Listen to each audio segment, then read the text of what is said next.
So I think the New York Heart Association, or NYHA classification system, is the most commonly used system for defining severity of heart failure symptoms.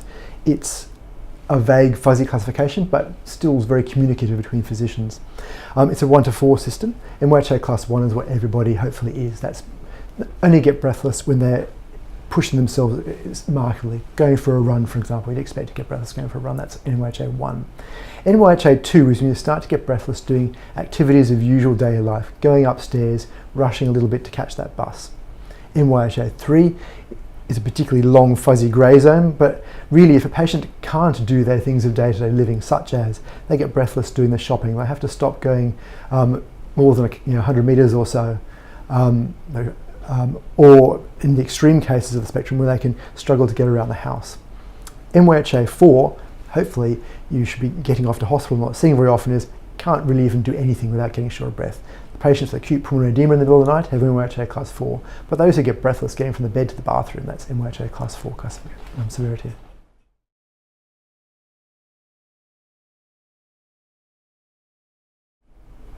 So I think you need to think about heart failure in a variety of situations. The most cornerstone one is that you always learn in medical school, breathlessness.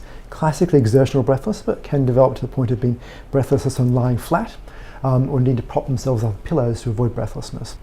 One common failing that we as clinicians do is that thinking of breathlessness as being a natural part of the aging process. People who get older don't get breathless because they've gotten older. People actually don't get breathless from deconditioning very much either. People get breathless because some underlying disease state progressing. Yes, the deconditioning exacerbates that, but when you hear that, work further.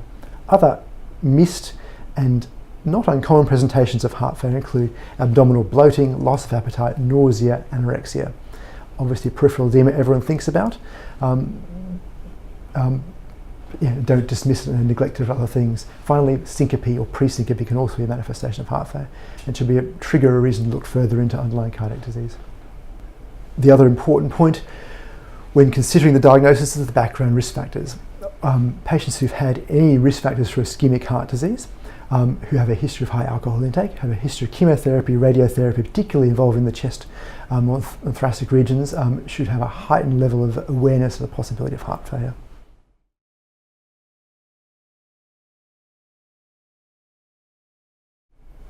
So I think in terms of red and yellow flags, NYHA class 3 patients who lack private insurance should be seen by a specialist urgently, and the best way to do it in the public system is to go through an emergency department because the delays will be potentially weeks to months. In the private system, they could likely be seen by a private specialist within a matter of days, and that would be adequate. NYHA class 4 patients, irrespective of their funding background, should really go straight to an emergency department. Likewise, patients who've had a syncopal episode in the last day or two, which is otherwise unexplained, should be considered for an urgent review.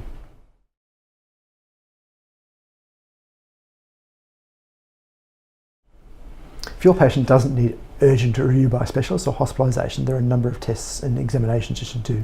Look for signs of heart failure, look for the elevated JVP, the peripheral edema, the crackles and listen to lung fields, and potentially ascites, which is commonly missed. In your general practice or in most practice environments, ECG is a really valuable test for heart failure. 90% of patients with a reduced ejection fraction will have an abnormal ECG. So the presence of a normal ECG makes the heart failure diagnosis much less likely, although of course doesn't exclude it. Chest X-ray is readily accessible in most of the community and will give you signs of pulmonary edema or the increased cardiothoracic ratio that's classical of heart failure and should routinely be done. When it comes to blood tests, always assess their full blood count, their liver functions and renal function tests. They'll maybe give you a clue to underlying etiology or things that will exacerbate their heart failure.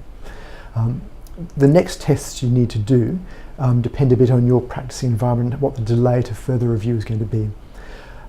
In an area where the delay to specialist access is going to be long, I think about doing a thyroid function test because that can be a precipitant of heart failure. And check the iron studies, as low iron can exacerbate heart failure and high iron can be the cause of cardiomyopathy in its own right.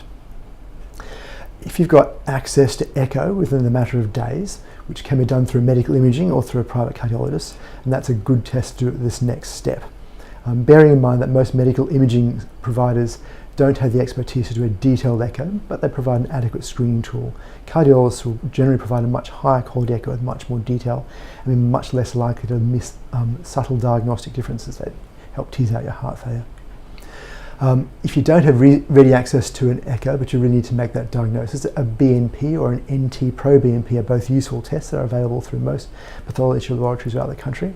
Bearing in mind that the patient will be out of pocket of the order of $80 for that test. It's a highly sensitive test for detecting heart failure, particularly bearing in mind that the thresholds that are published by those labs are perhaps inappropriately high for making that subtle diagnosis.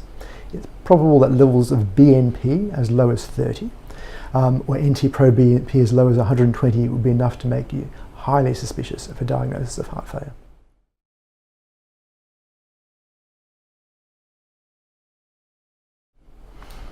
So the key thing with heart failure is it's a serious condition with a very high mortality and significant morbidity.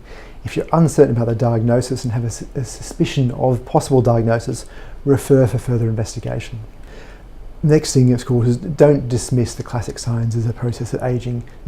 Whilst people think of the heart failure signs and symptoms as being an aging process, they're not. It's not normal to get breathless as you get old. Investigate breathlessness with age as a potential diagnosis of heart failure.